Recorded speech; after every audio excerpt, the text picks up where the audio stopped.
talking about first past the post or even advocating a form of AV perhaps that he might be advocating at the moment, would he ever advocate that for the leadership of the Conservative Party, which, as I remember, seemed to be over 2 or 3 weeks. It was almost AV for slow learners at the length of time it took.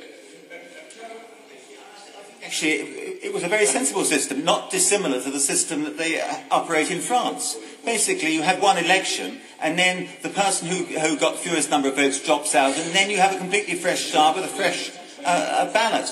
And when, for example, Mr. Michael Portillo was seeking to become the leader of the Conservative Party, he had the largest number of the votes. With great respect, we've moved an extremely long way from the purpose of the original amendment. Mr. Choke. I'm sorry, I was trying to give a full answer to the honourable gentleman on his intervention. But my feeling is that the first past the post system is best.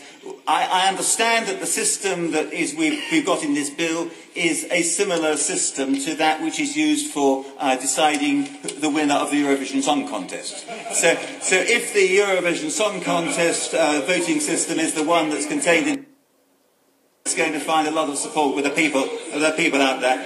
For my part, Mr. Gale, I think that it would be better to withdraw this and seek leave to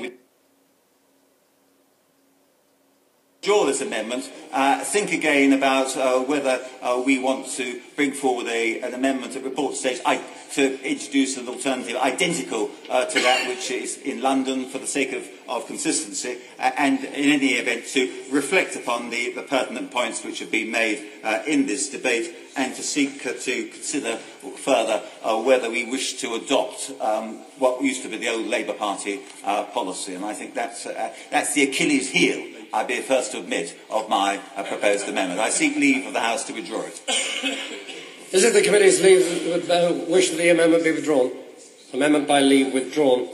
Ms Pomerolo has indicated that there will be a stand-part debate, but she and I are agreed, and I have followed this debate very carefully indeed, that the clause is very narrow in its remit. It sets out how votes are to be given, how votes are to be counted, and what information is to be given at each stage and no more. So I trust that the stand-part debate will address those issues and no others. Mr. Bryant.